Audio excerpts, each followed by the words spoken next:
नाम आधारा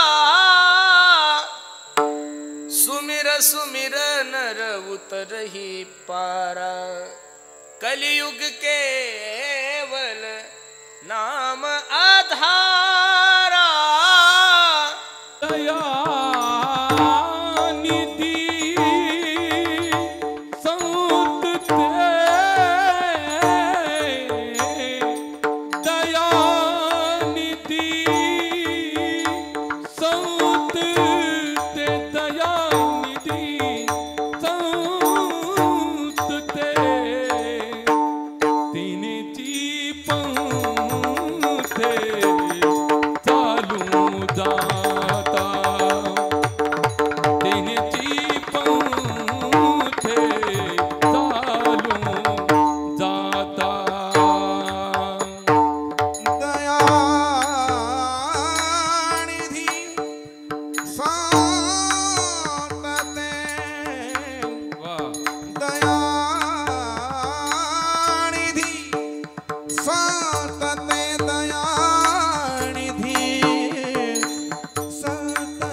गो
ते तिनेची पंथे चालू जाता न पडे गुंथा कुठे काही मोडोनी नानामते देती सिद्धांत सौरसू तिनेची पंथे चालू जाता न पडे गुंथा कुठे काही निळा म्हणे ऐसे संत कृपावंत सुख सिंधू तेनेची पंथे चालू जाता न पडे गुंथा कुठे काही यौंत प्रविशमं वाचमिमां प्रसूतां संजीव यत्तिखिल शक्तिधर स्वदाम्नां अन्याउच्च हस्तचरण श्रवणत्वगादीं प्राणानमो भगवते पुरुषाय तुभ्यं महायोगपीठे तटे भीमरथ्यामरं पुण्डरीकाय धातुं मुनीन्द्रैः समागत्य तिष्ठन्तमानन्दकन्दं परब्रह्मलिङ्गं भजे पांडुरंगं पांडुरंगाकरू प्रथम नमन दुसरे चरण संताचिया त्यांच्या कृपादाने कथेचा विस्तारू बाबाजी सद्गुरु दास तुका अलंकापुरी रम्य सिंहासनस्थं पदांभोज तेजस्फुर्दि प्रदेशं विधीन्द्रादि देवे सदा स्तूयमानं समाधिस्थमूर्तिं भजे ज्ञानदेवं कैवल्याचा पुतळा प्रगटला पुतळा कैवल्याचा पुतळा प्रगटला पुतळा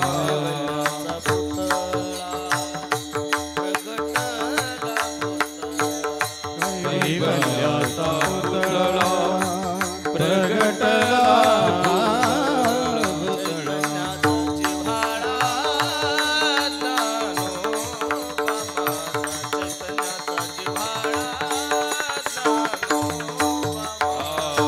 चैतन्याचा जिव्हाळा ज्ञानोबा माझा चैतन्याचा जिव्हाळा ज्ञानोबा माझा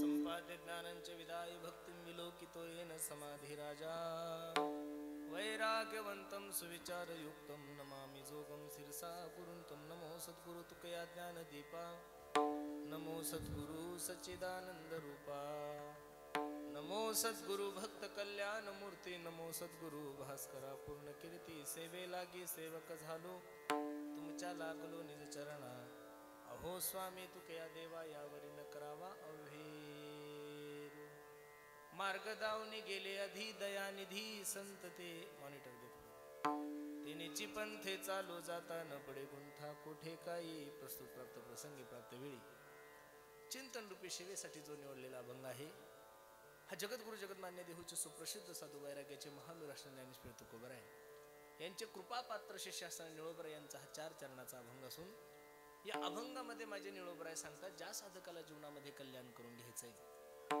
ज्या साधकाला जीवनामध्ये शाश्वत सुखाची प्राप्ती करून घ्यायची त्या साधकानं भलत्या कोणाच्या मागे जाण्यापेक्षा पूर्वी साधू संत जो मार्ग दाखवून गेले त्या मार्गाचं अनुकरण केला असता निश्चित त्याच्या जीवनामध्ये कल्याण होईल असं गोड मार्गदर्शन या अभंगामध्ये माझे निळोबराय करत आहेत अभंगावर काही चिंतन करण्यापूर्वी अभंगाची काही सेवा करण्यापूर्वी थोडासा परिहार द्यायचा तो असा भव्य दिव्य स्वरूपाचा चालू असलेला नाम जप यज्ञ सोहळा तथा दुग्ध शर्करा योग म्हणजे ज्ञानेश्वरी पारायण आणि त्यामधील दुसऱ्या दिवसाची सेवा सर्व ग्रामस्थांच्या वतीने तथा गुरुजींच्या वतीने सेवा माझ्याकडे आलेली अगदी गोड नियोजन तुम्ही सर्व मंडळींनी केले नजर लागा एवढा सुंदर कार्यक्रम आहे मानवी देहाला जन्माला आल्यानंतर मानवी देहाचे काही कर्तव्य त्यामध्ये प्रामुख्याने 2 कर्तव्य माणसाचे सांगितले जातात थोडं लक्ष द्या माझ्याकडे मानवी देहाला जन्माला आल्यानंतर मानवी देहाचे 2 कर्तव्य त्यामध्ये प्रामुख्याने पहिलं कर्तव्य माणसाने जन्माला आल्यानंतर देवाचा उत्सव केला पाहिजे कोणाचा केला पाहिजे देवाचा उत्सव आणि जर नाही तुमच्या आणि माझ्या जीवनामध्ये देवाचा उत्सव घडला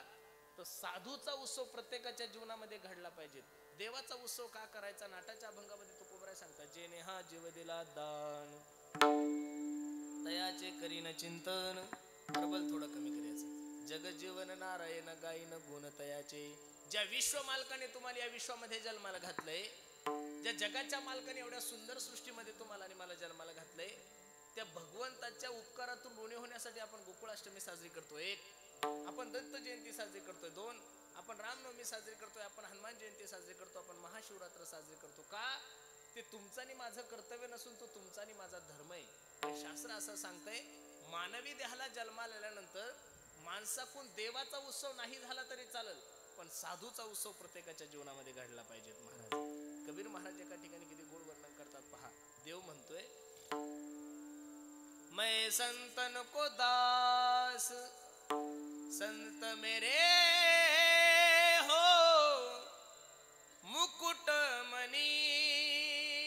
मी संतांचा दास आहे. कोण आहे? मी संतांचा दास आहे आणि संत माझे मुकुटमणी आहे. म्हणून साधूचा उत्सव साजरा केला, भक्ताचा उत्सव साजरा केला की देव असा गदगद होतो. महाराज आपल्या तिकडे ती परंपरा आहे का काही सांगतात नाही. आमच्या तिकडे खूप परंपरा आहे. माया आपल्या तिकडे सुवासनी जेव घालायची परंपरा आहे ना. त्या सुवासनी जेव घालण्यामध्ये दोन प्रकार असतात. एक सौभाग्य माय माऊलीला जेव घालतात एक, आणि शाळेतल्या छोट्या छोट्या मुलीला जेव घालतात दोन. एका पाटलाच्या बायकोने सुंदर असा स्वयंपाक तयार केला. शाहूकार होती ती, 500 एकर जमीन होती आणि 10 सुवासनीला जेवायला घालायचंय म्हणून प्रत्येकाला आमंत्रण दिलं. आता जी जेवायला येईल तिला 5 ग्रॅमची अंगठी होती, चांदीचं ताट होतं, एकदम सुंदर शालू होता, सगळं एकदम सुंदर आहे. एक माय माऊली जेवायला जात असताना आपलं पोरग सोबत घेऊन गेली. काय घेऊन गेली? पोरग सोबत घेऊन गेली. आता सुंदर ते सगळं आयटम पाहिल्यानंतर त्या पोराला भूक लागली. त्यानं क्षणाचाही विचार न करता गुलाबजामच्या टोपल्यामध्ये हात घातला, तो गुलाबजाम काढला आणि तोंडात घातला. ज्या पाटलाच्या बायकोने, ज्या शाहूकारनीने हा उत्सव ठेवला तिला राग आला. अरे सुवासनीचं जेवण ठेवलंय आणि या मुलाने नैवेद्य दाखवायच्या अगोदर सगळे गुलाबजाम उष्ट केले. 2 त्याच्या कानाखाली ठेवून दिल्या आणि त्याच्या हाताला धरलं, कुठं काढलं? घराच्या बाहेर काढलं. आता खरं सांगा, 9 महिने 9 दिवस एखाद्या मायमाऊलीने एखाद्या लेकराला गर्भात वागवलंय, तळ हाताच्या फोडासारखं जपलंय, अमृताही पेक्षा पवित्र दूध त्या मायमाऊलीने त्या लेकराला पाजलंय. आणि ते लेकरू एका गुलाबजामसाठी त्याच्या मायने त्याला काय केलं? त्या बाईनं काय केलं? घराच्या बाहेर काढून दिलं. आता सोन्याचं जरी ताट असलं त्याची माय जेवल का? जिचे पिढे बाळे प्राण दिये ताविकेळ, प्राण दिये ताविकेळ, प्राण दिये ताविकेळ. जिचे पिढे बाळे प्राण दिये ताविकेळ,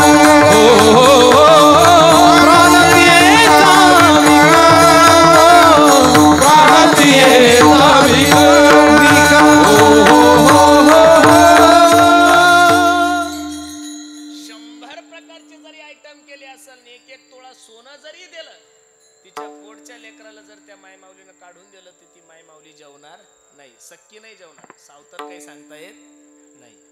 याच्या उलट महाराज सांगतात, ती माय माऊली त्या लेकराला घेऊन आली आणि घेऊन आल्यानंतर नैवेद्य दाखवायच्या अगोदर त्या शाहूकाराच्या बायकोने त्या लेकराला मांडीवर घेतलं. काय घेतलं? मांडीवर घेतलं. सुंदर असा आपल्या हाताने त्याला घास खाऊ घातले, भात खाऊ घातला, गुलाबजाम खाऊ घातले, पुरी खाऊ घातली, भाजी खाऊ घातली. आता खरं सांगा, एवढं गोड जर त्या माय माऊलीने त्या लेकराला जेव घातलं, आता तिच्या आईला जेवायची गरज राहिली का? अजिबात नाही. याचं कारण असं आहे, मुलगा जेवला की आई जशी तृप्त होती तशी साधू संतांची पुण्यतिथी केली, साधू संतांचे उत्सव केले, भक्ताचे उत्सव केले, साधूचे उत्सव केले की माझा देव आपोआप तृप्त होतो. त्याचा उत्सव करायची गरज नाहीये. मी बोलतोय असं नाही, प्रमाण पहा किती गोड आहे.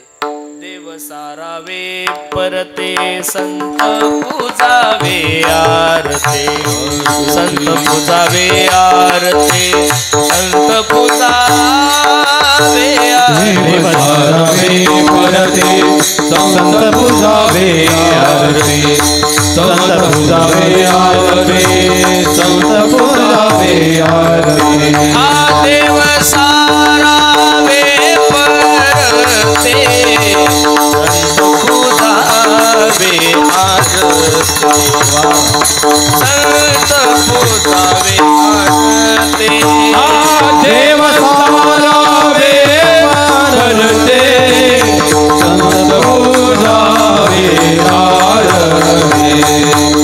संत पूजावे आरते.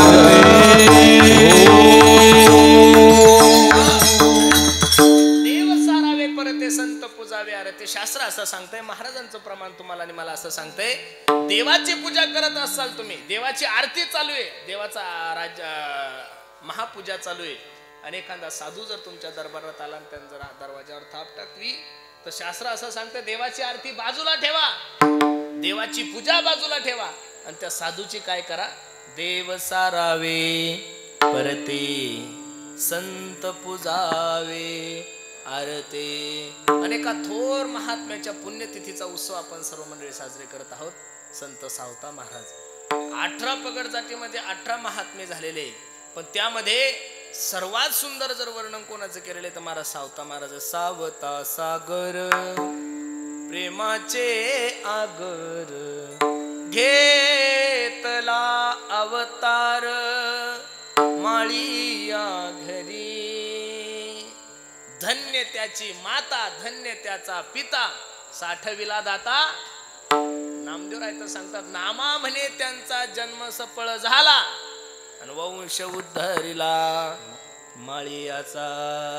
काय ताकद असेल माझ्या सावता महाराजांची. प्रत्येक साधूला पंढरपूरला पायी जावं लागायचं. सावता महाराज सुद्धा वारकरी होते, तेही पंढरपूरला जात होते. पण सावता महाराजांची भक्ती, सावता महाराजांचं जीवन, सावता महाराजांचं कर्म त्यांनी जीवनामध्ये कधी सोडलं नाही. ज्या ठिकाणी राहत होते त्या ठिकाणीच आपला विठ्ठल मानत होते. कांदा मुळा भाजी अवगी विठाबाई माझी, लसूण मिरची कोथंबिरी अवघा झाला माझा हरी. कांदा मुळा भाजी अवगी विठाबाई माझी. अशा थोर महात्म्याचा पुण्यतिथीचा उत्सव, त्यानिमित्त तुम्हा सर्व माय बाप्पाच्या दर्शनाचा योग माझ्या जीवनामध्ये प्राप्त झालेला आहे. अगदी थोड्या वेळामध्ये, अल्पशा वेळामध्ये अभंगाची भूमिका मला तुम्हा सर्व मंडळी समोर ठेवायची. अभंग निळोबरायचा आहे, 4 चरणाचा आहे. या अभंगामध्ये माझे निळोबराय तुम्हाला आणि मला कल्याणाचा मार्ग सांगतात. आज 51 वर्ष आहे आपलं सप्त्याचं. किती वर्ष आहे? 51 वर्ष. 51 गुणिले 8 किती महाराज लोक तुम्ही आतापर्यंत मातीत घातले विचार करा. अजून राहिले मला 6, 50 पर्यंत आपण. 50 गुणिले 8 एवढे प्रयत्न चालू आहे तुमचे आणि माझे. हे बघा एवढा सुंदर मंडप आहे, एवढे सुंदर गुणीजन आहेत. कीर्तन संपल्यानंतर प्रत्येकाची जेवणाची व्यवस्था आहे, प्यायला सुद्धा आरोचं पाणी आहे. हे सगळं जे तुम्ही करताय ना महाराज, परमार्थासाठी जे जे साधन तुमचेही चालू आहे, जे जे माझेही चालू आहे, ते फक्त कल्याणासाठी चालू आहे. कशासाठी चालू आहे? आता 5-6 दिवस झाले पंढरपूरची वारी झाली. रात्रंदिवस वारकरी पंढरपूरला पायी चालतात. कशासाठी चालतात हो? त्यांना खायला भेटत नाही म्हणून वारी करतात का? नाही नाही. आमच्या जीवनामध्ये काहीतरी कल्याण व्हावं. कोणी ज्ञानेश्वरी पारायण करतंय, कोणी गाथ्याचं पारायण करतंय, कोणी नामस्मरण करतंय, कोणी हनुमान चालीसा म्हणतंय, कोणी साईबाबाची यात्रा. ज्याला जसं जसं जमल तसं तसं मनुष्य काय करतो? परमार्थाची साधनं करतोय. पण मला एवढंच सांगायचं, रात्रंदिवस परमार्थाचे साधनं करून तुमच्याही जीवनामध्ये कल्याण नाही, माझ्याही जीवनामध्ये कल्याण नाहीये. त्या अर्थी समजून चालाव. तुमचाही मार्ग चुकलेला आहे आणि माझाही मार्ग चुकलेला आहे. असे जे मार्ग चुकलेले जे साधक आहे, त्या साधकाला माझे निळोबराय मार्गदर्शन करतात अभंगाच्या पहिल्या चरणात. मार्ग दावणे केले आदी, मार्ग दावणे केले आदी, मार्ग दावणे केले आदी, मार्ग दावणे गेले आदी, मार्ग दावणे गेले आदी, मार्ग दावणे गेले आदी, मार्ग दावणे गेले आदी, मार्ग दावणे गेले आदी. दयानिधी संतते ते, दयानिधी संतते संतते संतते संतते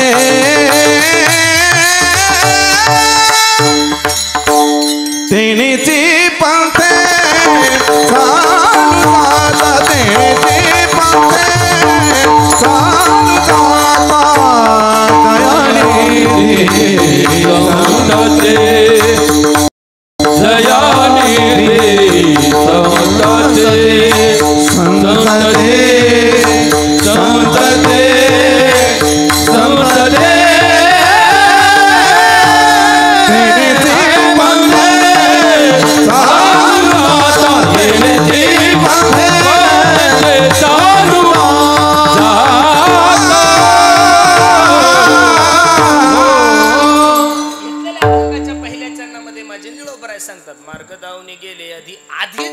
दाखवून गेले त्या मार्गाचं अनुकरण केलं असता निश्चित तुमच्या जीवनामध्ये कल्याण होईल. पहिला प्रश्न तुम्हाला सर्व मंडळी समोर निर्माण करतो. खूप गोड चिंतने, थोडं लक्ष द्या फक्त कीर्तनाकडे. का हो महाराज, कोण मार्ग दाखवून गेले आणि कोणता मार्ग दाखवून गेले, दोन विषय आहेत. आता मार्गाचा जर विचार करू गेलो तर शास्त्रामध्ये अनेक मार्ग आहेत. ज्ञान मार्ग आहे, योग मार्ग आहे, कर्म मार्ग आहे. आपल्यासारख्या विलासी लोकांना या मार्गाचं अनुकरण करणं शक्य नाही. अरे जे लोक 2 तास कीर्तनाला येतात गड्या हो, ते लोक त्यांच्या तोंडातल्या तंबाखूचा त्याग करत नाही. शास्त्र तर सांगतंय काम सोडा, क्रोध सोडा, लोभ सोडा. साधे साधे व्यसन तुमच्या आणि माझ्या जीवनात सुटत नाही. काम क्रोध अधिक विकार तुम्ही आम्ही काय सोडणार आहे महाराज. अहो आपण 2 तासामध्ये रामदेव बाबाचे 72 आसनं करतो, आपल्याकडून काय योग होणार आहे महाराज, काहीच होत नाहीये. मग घाबरायचं का, अजिबात नाहीये. शास्त्रकाराने किती गोड विषय तुम्हाला आणि मला समजून सांगितलाय.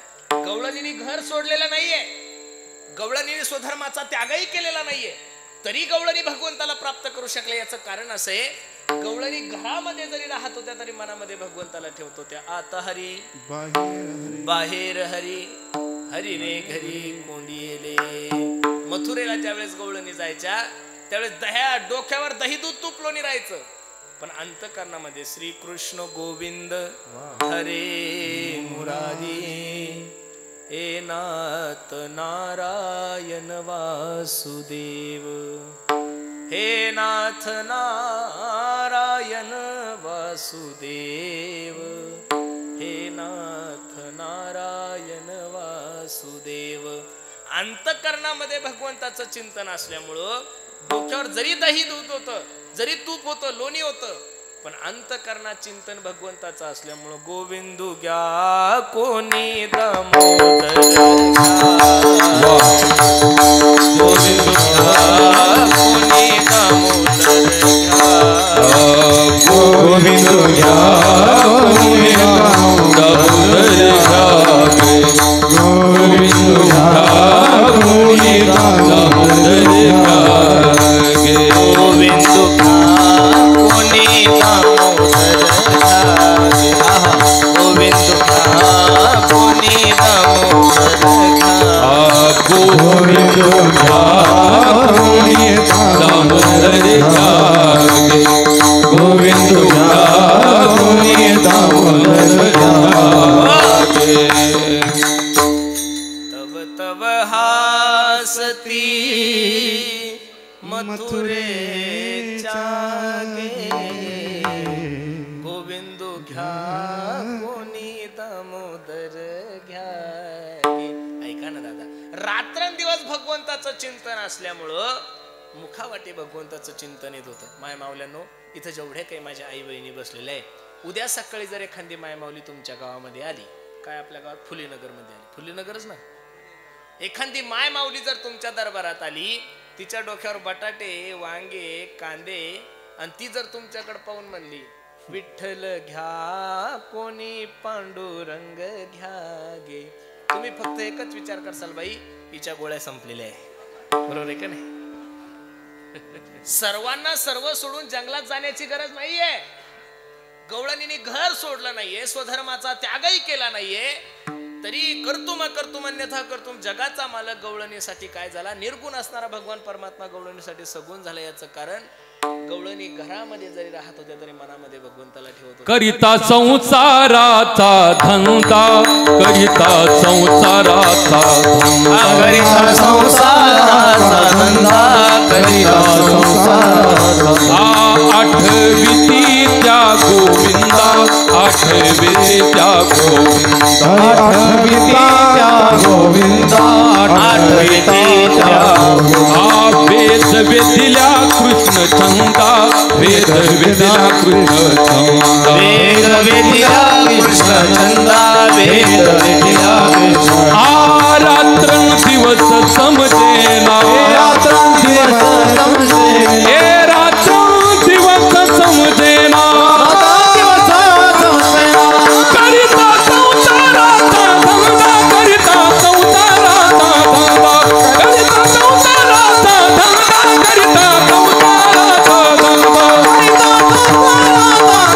करिता संसाराचा धंदा, करिता संसाराचा धंदा.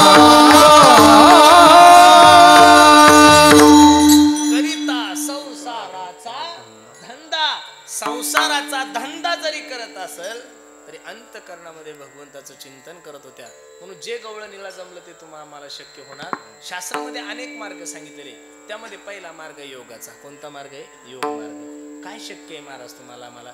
योगाचं जर अनुकरण करायला गेलो, ज्ञानोबा ज्ञानेश्वरी मध्ये सांगतात, पाहे पालोहाच्या चणे जे बोचरी आपडती खाणे ते पोट भरणे की प्राणी शुद्धी म्हणू. अरे एखादा बोचरा माणूस असल, त्याच्या तोंडात दात नाहीये आणि त्याला जर लोखंडाचे चणे खायला दिले ते जगल का मरल? मरल ना हो. ज्ञानोबराची भाषा आहे, म्हणून योगाच्या वाटा जे निघाले गा सुबटा तया दुःखाचीच वाटा भागाला.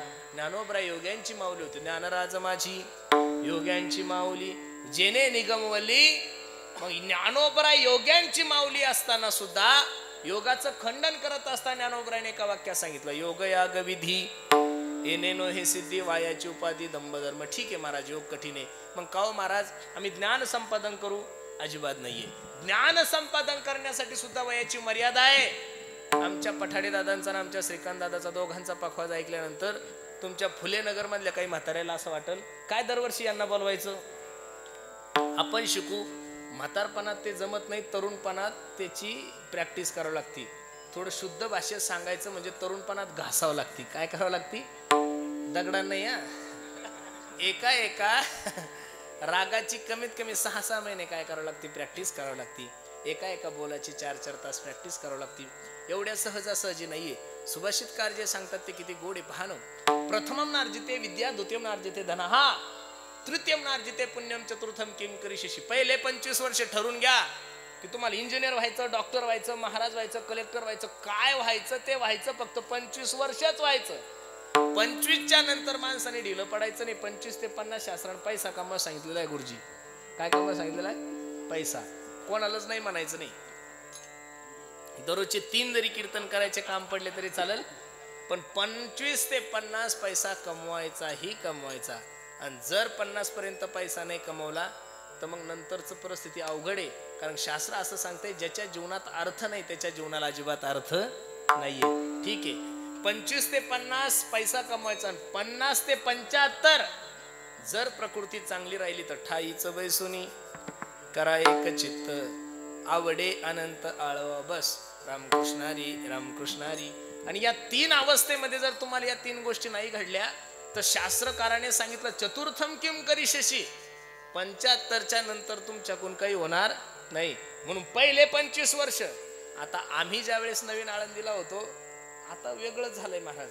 पहिलं फक्त डोक्यात पखवाजच होता, नुसतं पखवाजच बडवायचं. नारायण गुरुजींना आम्ही सोबत होतो कोष्टी बोकड. नाही पखवाज नंतर मग गायन शिकायचं, नंतर गीता, नंतर हरिपाठ, नंतर मालिका, नंतर कीर्तन. आता तसंच नाहीये महाराज.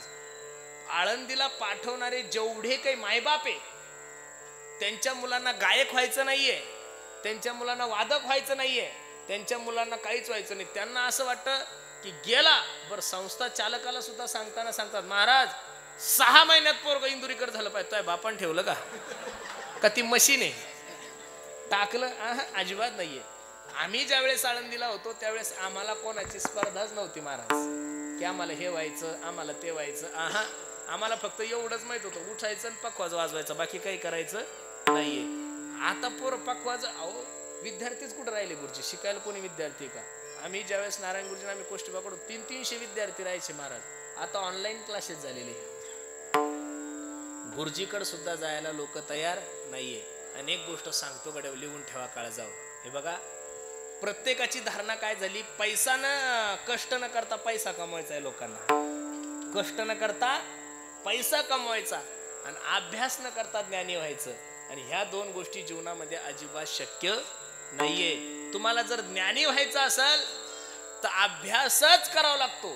प्रारब्धानं तुम्ही प्रसिद्ध होऊ शकता, प्रारब्धानं तुम्ही पैसा कमवू शकता, प्रारब्धानं तुम्हाला मान मिळेल, धन मिळेल, जगात तुमची कीर्ती होईल. पण अभ्यास केल्याशिवाय लोक तुम्हाला ज्ञानी म्हणणार नाही. आणि कष्ट केल्याशिवाय मनुष्य श्रीमंत सुद्धा होणार नाहीये. प्रथमम नार्जिते विद्या द्वितीयम नार्जिते धनः तृतीयम नार्जिते पुण्यम चतुर्थम किम करिष्यसि. ठीक आहे महाराज, ज्ञान अवघडे, योग अवघडे. काही लोक म्हणतील आम्ही यज्ञाधिक कर्म करू. काय यज्ञाधिक कर्म करणार आहे महाराज आपण? राजसू नावाचा यज्ञ 5 पांडवांनी ज्यावेळेस केला त्यावेळेस तुपाची धार हत्तीच्या सोंडासारखी होती. आता तुपच कुठे आहे? तूप म्हणलं की चूप बसावं लागतं. सगळ्या जर्शाचे तुमच्या परिसरात तूप कसं निघल? तूपच नाहीये ना. मग यज्ञाधिक कर्म सुद्धा शक्य नाही, ज्ञानही शक्य नाही, योगही शक्य नाही, कर्मकांड शक्य नाहीये. मग महाराज करायचं काय? भागवतकाराने खूप सुंदर वर्णन शुकाचार्य भगवान राजा परीक्षितीला 12व्या स्कंदामध्ये सांगतात. राजा आई, यत फलम नास्ति तपसा न योगेन समाधिना हा तत्फलम लभ्यते सम्यक कलौत हरी कीर्तना. या श्लोकाचं भाषांतर करत असताना तुळशीदासजीने किती गोड वर्णन केलंय पहा. कलियुग केवल नाम आधारा, सुमिर सुमिर नर उतरही पारा. कलियुग केवल नाम आधारा, सुमिर सुमिर नर उतरही पारा. पहिलं प्रमाण मी तुम्हाला भागवतातलं दिलं 1, दुसरं प्रमाण मी तुळशीदासजीचं दिलं 3 आणि तिसरं प्रमाण सर्वांच्या पाठ आहे. कलियुग माझी करावे कीर्तन, कलियुग माझी करावे कीर्तन, कलियुग माझी करावे कीर्तन, कलियुग माझी करावे कीर्तन.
सर्वात सोपं साधन भगवंताचं चिंतन आहे. बाकीच्या गोष्टी तुम्ही काय करू शकतात महाराज? अल्पायुष्य मानव देह शतगणिले ते अर्धरात्र खाय मध्ये, बालत्व पीडा रोग क्षय काय भजनासी उरले ते पाहे का. थोडं गणित घ्या तुमच्या जीवनाचं. 100 वर्षाचं आयुष्य गड्यानं तुम्हाला मला किती वर्षाचं आहे? 100 मधले 50 तर झोपीतच गेले, खाली किती उरले हो? 50 मधले 10 वर्ष बालपणात गेले, खाली किती उरले? 40 मधले 20 वर्ष शिक्षणात गेले, खाली किती उरले? 20. शिक्षण झालं, नोकऱ्याने आरक्षणाने, त्याच्यामुळे 5 वर्ष पुरी पाण्यातच गेले, खाली किती उरले? 15. 15तले 3 कोरोनात गेले, खाली किती उरले? काय काय करणार आहे महाराज तुम्ही? अगदी थोडा विषय बघा. सगळ्या गोष्टीची गॅरंटी. हा माईक जर बाजारात घेण्यासाठी गेले ना तर या माईकची गॅरंटी भेटल, वॉरंटी भेटल. चांगला आयफोन घेण्यासाठी जा, त्या आयफोनची गॅरंटी आहे.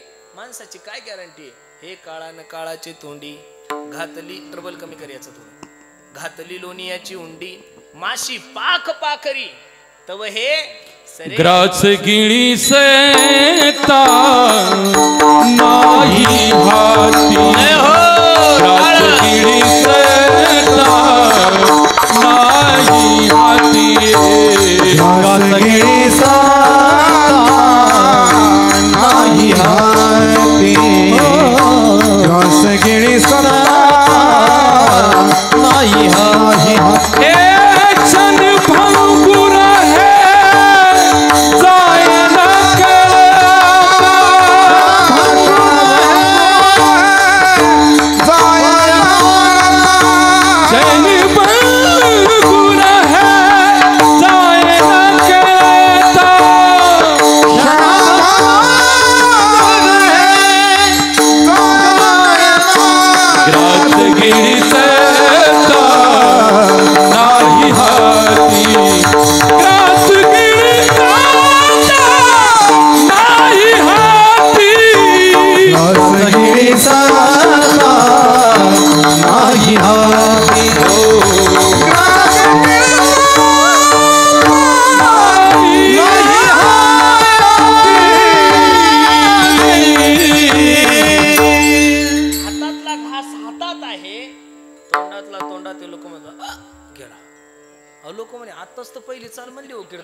कस काय गेला? आताच तर 7 ते 9 कीर्तन झालं हो म्हणे त्यांचं, मरायला उशीर लागत नाही. त्यांच्याकडनं का पाहू, माझ्याकडनं का पाहू, उदाहरण दिलंय मी तुम्हाला. हे काळान काळाचे तोंडी घातली लोणी याची उंडी माशी पाख पाखरीत वैसरे. क्षणिक एक, कधी जाणारे माहित नाही 2. एवढ्या कमी कालावधीमध्ये तुमच्या आणि माझ्या जीवनामध्ये दुसरा पर्याय तरी काय आहे? महाराज तो पर्याय सांगतात. दिहुडा हो तो दिन का महिमान, अरे कब सुमरोगे राम, अब तुम कब सुमरोगे राम. बाल अवस्था खेल गवायो, तरुण हुआ तो समय गवाया हो. दिहुडा हो, दिहुडा म्हणजे शरीर. कबीर महाराज सांगतात दिहुडा अरे 2 दिन का महिमान, कब सुमरोगे राम, अब तुम कब सुमरोगे राम. अल्प अवधी तुमच्याकडे आणि माझ्याकडे शिल्लक आहे. म्हणून कलियुगामध्ये बाकीचे साधन तुम्हाला आम्हाला शक्य नाही. इथं फक्त ठाईच बैसोनी करा एक चित्त, आवडे अनंत नामसंकीर्तन साधन पै सोपे, जळतील पापे. अजून दुसरं प्रमाण घ्या, भक्तिपंत बहु सोपा. सर्वात सोपा जर मार्ग असेल तर तो फक्त स्वल्प वाटेच लाजावो, स्वल्प वाटेच लाजावो, स्वल्प वाटेच लाजावो, स्वल्प वाटेच लाजावो, स्वल्प वाटेच लाजावो, स्वल्प वाटेच स्वल्प वाटेच लाजावो. वाचे गाऊ विठ्ठल, कमी कर रे आवाज. वाचे गाऊ विठ्ठल विठ्ठल विठ्ठल, तुम्ही आम्ही खेळी मेळी, तुम्ही आम्ही खेळी. तुताऱ्यांचा आवाज कमी करून साऊंड लावायचं. वाचे गाऊ विठ्ठल, वाचे गाऊ विठ्ठल, तुम्ही आम्ही खेळी मेळी, तुम्ही आम्ही खेळी. ओढून या वाटा सूक्ष्म दुस्तर, केला राज्य भार. स्वल्प वाटे चला जाऊ, वाचे गाऊ विठ्ठल, तुम्ही आम्ही खेळी मिळी गदा रोळी आनंदी. किती सबसिडी दिली हो साधू संतांनी महाराज. कामामध्ये काम, काही म्हणा राम राम, जाईल भवश्रम सुख होईल दुःखाचे. न पाहे याती कुळाचा विचार, भक्त करुणा कर. अजिबात कोणतेही बंधन साधू संतांनी नामस्मरण करण्यासाठी नाही घातले. खटनट यावे, शुद्ध होऊनी जावे, आणि दौंडी पिटी भावे चोखा मेळा. नाथ बाबा तर याच्याही पुढचं बोलतात. हरी बोला देता, हरी बोला घेता, उठता बैसता हरी बोला. याच्याही पुढे पहा, हरी बोला भांडता, हरी बोला कांडता, सर्व कार्य करिता हरी बोला. एवढी सबसिडी जगातल्या कोणत्या सरकारने तुम्हाला आणि मला दिली नाहीये. भांडताना विठ्ठल विठ्ठल म्हणा तरी तुमच्या जीवनामध्ये पुण्य मिळेल. बसताना सुद्धा विठ्ठल, कामामध्ये काम काही प्रत्येक प्रमाण तुमच्या सर्व मंडळीच्या ज्ञात आहे. शेवटचं प्रमाण तुम्हाला मानी देतो. नाथ बाबाने सबसिडी नाही, डायरेक्ट 1001% तुम्हाला आणि मला गोरगरिबांना सबसिडी दिली. किती गोडे पहा.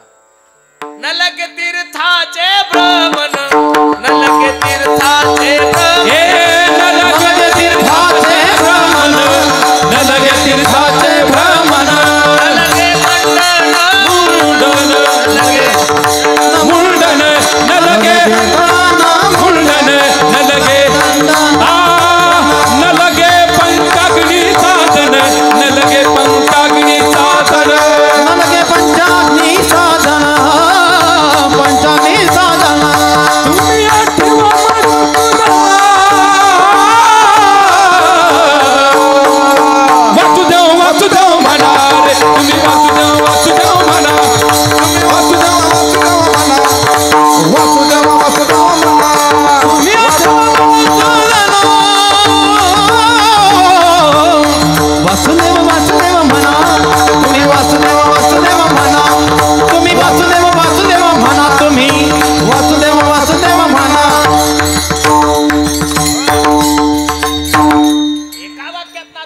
सांगितलं न लगे तीर्थाचे भ्रमण, तीर्थाला सुद्धा जायची गरज नाही. म्हणून तर कांदा मुळा भाजी अवघी विठाबाई, ज्या सावता महाराजांची पुण्यतिथी आपण साजरी करतोय, त्या सावता महाराजाला कुठं तीर्थावर जायची गरजच पडली नाही. कर्म करत असताना जे कर्म करतोय ते पांडुरंग परमात्मा झालं होतं. काय झालं होतं?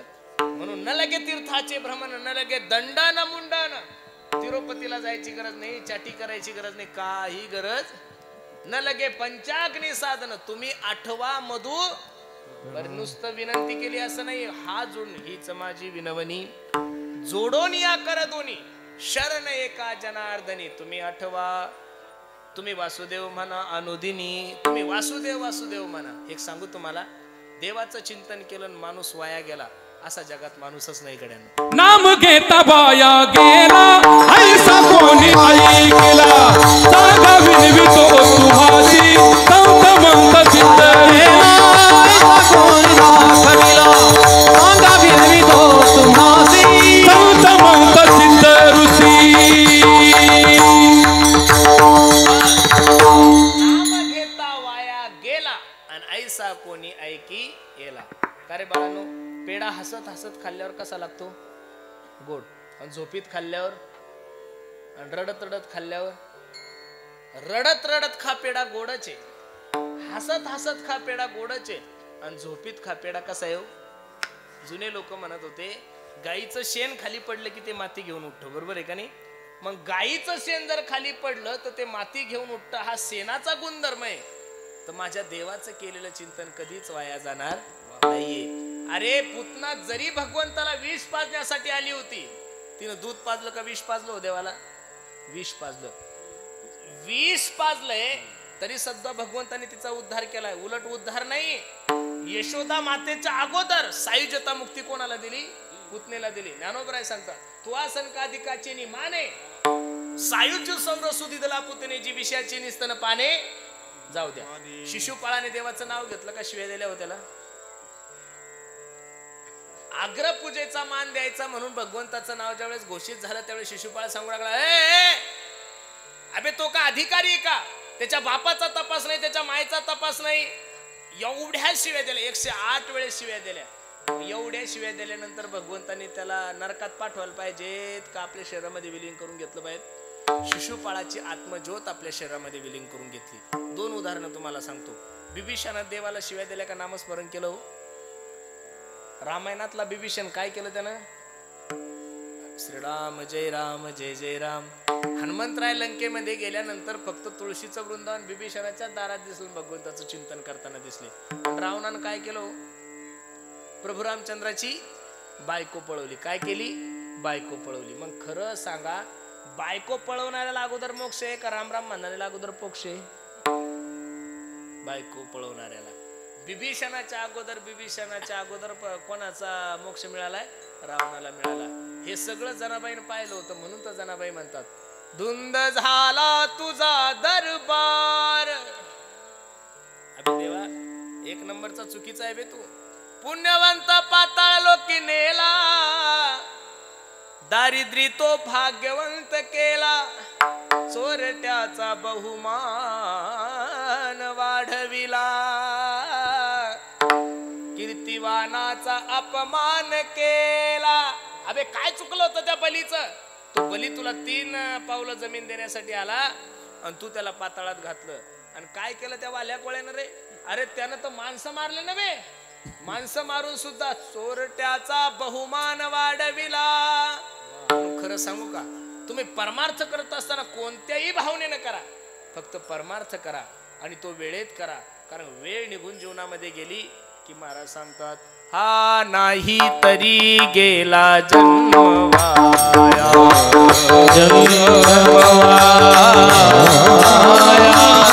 नाही तरी गेला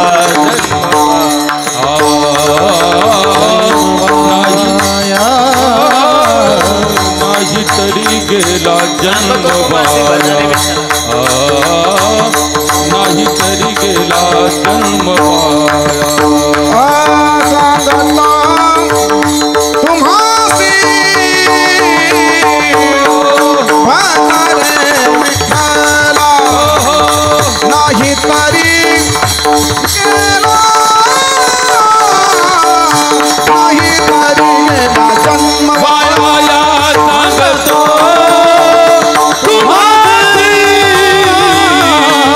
भलाए विठ्ठला हो नाही तरी गेला नाही तरी गेला जन्म भाया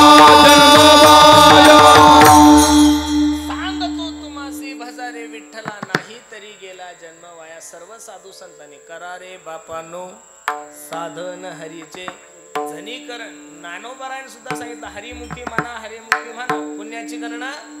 आणि नाथबाबांनी काय उलट सांगितलं हरिमुखी गाता हरपली चिंता त्यांनाही मागुता जन्म घेणे. मग महाराज मार्ग कोणता आहे जो मी तुम्हाला सांगतो तो भक्तिपंत बहु. मार्ग भक्ती आहे पण दाखवला कोणी निवृत्ती ज्ञानदेव सोपान मुक्ताबाई एकनाथ नामदेव तुकाराम. ज्ञानोबराय पासून निळोबराय मध्ये जे संत पंचायत आहे त्यांनी जो मार्ग दाखवलाय त्या मार्गाचं अनुकरण करा. निश्चित तुमच्या जीवनामध्ये कल्याण होईल. तुका मैने तुम्ही चलायाची वाटे भरोशाने भेटे पांडुरंग भरोशाने भेटे पांडुरंग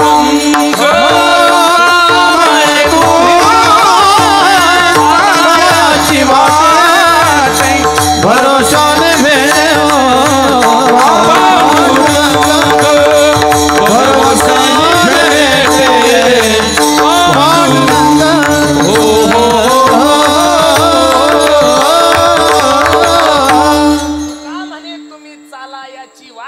भरोशाने भेटे पांडुरंग.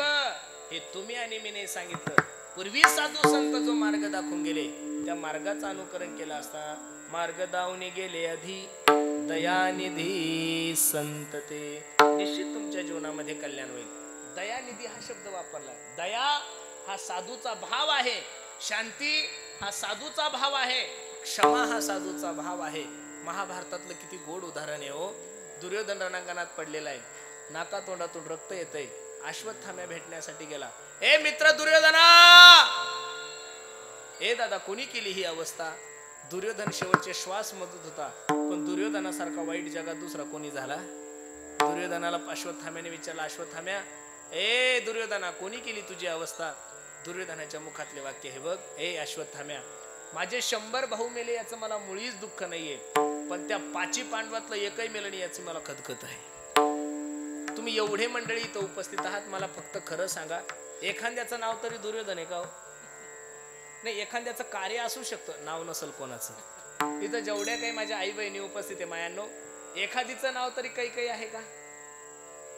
कार्य असू शकतं एखादीचं काही काही सारखं पण नाव नाही महाराज. हे लोक एवढे चुकीचं वागले की यांचे नाव सुद्धा कोणी ठेवत नाही. या लोकांचं कार्य एवढं महान आहे की यांचं नाव सुद्धा लोक कोणी ठेवत नाही. काळजी करू नको दुर्योधना, उद्याचा सूर्य 5 पांडव पाहणार नाही. आता 5 पांडव म्हणजे काही ग्रामपंचायतचे 5 मेंबर नव्हते ना महाराज. जाको राखे साईया अरे मार न सके कोई, जो जग बैरी होए पर बाल न बाका होए. विजयाची प्रथम रात्री आहे. जगाच्या मालकाला कळालं की अश्वत्थाम्या 5 पांडवांचा घात करणार आहे म्हणून सर्व 5 पांडवांना उठवलं. चला विजयाची प्रथम रात्र आपण साजरी करू. पण ज्या ठिकाणी 5 पांडव झोपलेले होते त्याच ठिकाणी 5 पांडवाचे 5 मुलं झोपलेले होते. 5 पांडव निघून गेले पण ते मात्र काही उठले. 5 पांडव समजून 5 पांडवाच्या 5 मुलांचं शिर धडापासून वेगळं केलं आणि ते शिर घेऊन दुर्योधनाकडे गेला. ए मित्र दुर्योधना, काय 5 पांडव म्हणत होता बघ, 5 पांडवाचे 5 शिर मी घेऊन आलो. दुर्योधन म्हणायला लागला, अरे त्या 5 पांडवाला मारण्यासाठी आम्ही 100 भाऊ रात्रंदिवस प्रयत्न करत होतो. आमच्याकडून काही नाही झालं, तुझ्याकडून काय होणार आहे? मला माहित होतं दुर्योधना तू हा प्रश्न उपस्थित करशील म्हणून मी सबूत म्हणून ते शिर घेऊन आलो. शिर ज्यावेळेस खाली टाकले त्यावेळेस ते पाहिलं तर ते 5 पांडवाचे 5 मुलं होते. दुर्योधन रडायला लागला, ए ए ए अश्वत्थाम्या, काय केलं वेड्या? मी तुला 5 पांडव मारायचे सांगितले होते. 5 पांडवांच्या मुलांना नाही रे, हे 5 पांडवाचे मुलं आहे. आता तर तू आमच्या वंशामध्ये वारसदार सुद्धा शिल्लक ठेवलेला नाहीये. वाईट वाटलं दुर्योधन, हाय हाय करून दुर्योधन मरण पावला. अश्वत्थाम्या विचार करतो, ज्या अर्थी हे 5 पांडवाची मुलं आहे त्या अर्थी 5 पांडव जिवंत आहे, आणि ज्या अर्थी 5 पांडव जिवंत आहे त्या अर्थी ते मला सोडणार नाही. द्या सोडून अलीकडे या. ज्या माय माऊलीचे 5 मुलं मरण पावले असेल त्या द्रौपदीच्या अंतकरणाची परिस्थिती कशी असेल. दयानिधी हे उदाहरण सांगतो मी तुम्हाला. रडायला लागली द्रौपदी माता. अरे पोराला ताप जर आली तर रात्रभर आपली आई आपल्या डोक्यावर पट्टे ठेवून रात्रभर जागते. आणि ज्या मायमाऊलीच्या 5-5 वर्षांचे मुलांचे धडस शरीरापासून वेगळे केले असेल त्या मायमाऊलीच्या अंतकरणाची परिस्थिती कशी असेल भागवतकार वर्णन करतात. माता शिशूनाम निधनम सुतानाम निशम्य घोरा परितप्यमाना तदा रुदद्वाश्वकला कुलाक्षी त्वं सांत्वयन्नास किरीटमाला. अहो विधाता स्तवन क्वचित दया. अभि विधाता आहे ना तू. 5 वर्षाच्या लेकरांचा काय अपराध होता माझ्या. सोन्यासारख्या माझ्या लेकरांचा घात केला. ही बातमी ज्यावेळेस अर्जुनाला कळाली, धर्मराजाला कळाली, भीमाला कळाली, अर्जुनाने भगवंताला रथ तयार करायचा सांगितला आणि रथावर आरूढ होऊन अर्जुन अश्वत्थाम्याला पकडण्यासाठी गेला. दोघांचं घनघोर युद्ध झालं आणि अश्वत्थाम्याला पकडून द्रौपदीच्या समोर उभं केलं. द्रौपदी, ए द्रौपदी सांग, या नराधमाने झोपीत असताना तुझ्या 5 मुलांचा संहार केलाय. सांग, याच्या शरीराचे तुकडे तुकडे करू, याला जाळून टाकू, याला समुद्रात फेकू, याचा शिरच्छेद करू, काय करू ते सांग. त्यावेळेस द्रौपदीच्या मुखातले वाक्य पहा ना.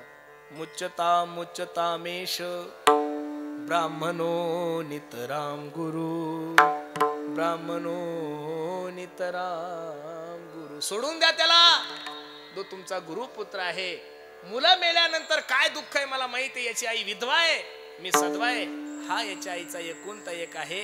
अश्वत्थाम्या विचार करत होता, द्रौपदी अख्खं जग तुझं वर्णन करतय, हे चुकीचं नाहीये. कारण तू स्त्री नसून तुझ्या ठिकाणी साधूची वृत्ती आहे. म्हणून दयानिधी संतते. आम्ही चातुर्मासाला बोधेबाबाकडे असलो ना महाराज, बोधेबाबाचा स्वभाव होतो. चांगल्या पोरावर बाबा कधीच प्रेम करत नव्हते. हा बाबाचा स्वभाव होता. जो सगळ्यात वाईट आहे ना महाराज, जो सगळ्यात वाईट आहे, जो चोऱ्या करणार आहे, जो पोरांना मारणार आहे, त्याला बाबा एवढं. आता आमचं बॅकग्राऊंड पहिलं तसंच महाराज. मी एवढा विचित्र होतो, बापरे बापरे बाप. पण बाबांनी 4 महिने हा हाच कधीच सोडला नाही. मी खरं सांगतो, मला धोतर घालायची जर सवय कोणामुळे लागली असेल तर ते उपकार बोधेबाबाचे बरं महाराज. मला एकदाच सांगितलं होतं, पुरुषोत्तम ज्याचे नाट पाठ त्याच्या कीर्तनात थाट. तर बाबा हयात असताना मी 44 नाट एका महिन्यात पाठ करून दिली होती महाराज. आपल्याकडे कोणती सेवा नव्हती, चपातीची नाही, भांडे घासायची नाही, कोणतीच नाही. माझ्या नावापुढं फक्त भजन होतं. हे बघा, परमार्थ करणं वेगळं आणि परमार्थ करून घेणं वेगळं. एकादशीच्या दिवशी बाबाला मौन असायचो. सकाळी 8 वाजताच बाबा गाथा वाजणार, 8 ते 12 वाजे लोक 5-5 तास इच्छा नसली तरी परमार्थ करून घ्यायचे. साधूचं अंतकरण हे दयेने भरलेलं असावं. म्हणून दयानिधी संतते. असे जे मार्ग दाखवून गेले त्यांच्या मार्गाने जर तुम्ही अनुकरण केलं तर निश्चित तुमच्या जीवनामध्ये कल्याण होईल. जीवनामध्ये परिपूर्ण होण्यासाठी 2 गोष्टी खूप महत्वाच्या आहेत. एक मार्ग आणि दुसरा पंथ. आपण एवढे भाग्यवान आहोत. आपण ज्या पंथाचे पायिक आहोत, आपण ज्या पंथाचे सेवक आहोत, तो जगातला सर्वात श्रेष्ठ पंथ आहे, तो वारकरी पंथ आहे. आणि या वारकरी पंथाचे जर आपण अनुयायी झालो तर भविष्यात कोणत्याही प्रकारचा आडफाता तुमच्या जीवनामध्ये निर्माण होणार नाही. अभंगाचं 2रं चरण.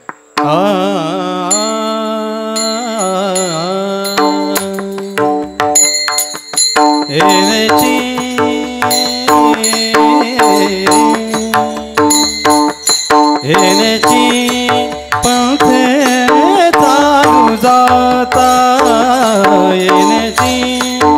पंथे चालू जाता, पंथे चालू जाता, पंथे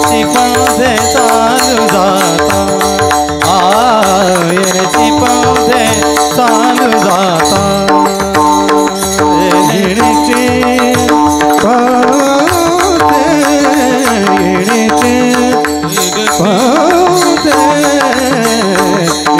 पाथे चालू जाता, पाथे चालू जाता.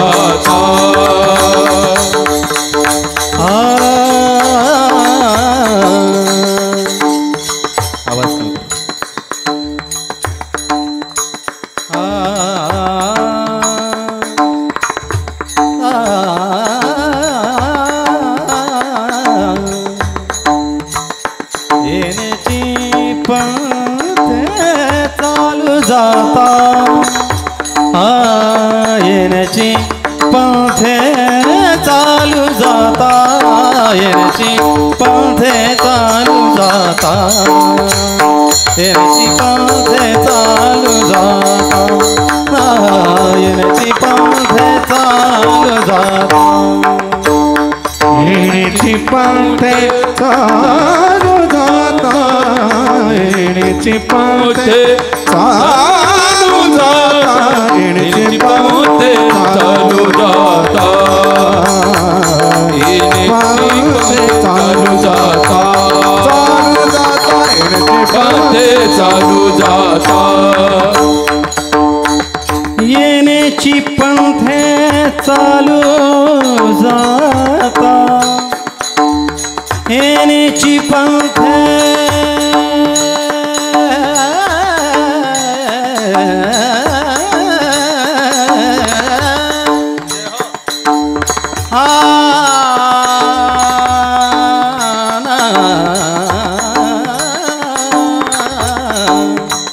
येण्याची पंथे चालू जाता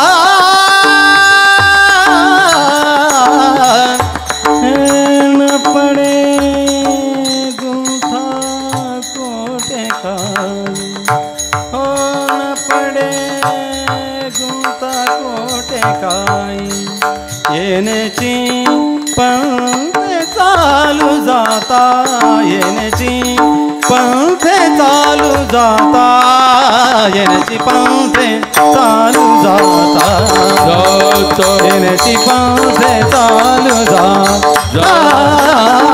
येण्याची पंथे चालू जाता येण्याची पंथे चालू जाता चालू जाता चालू जाता चालू जाता चालू जाता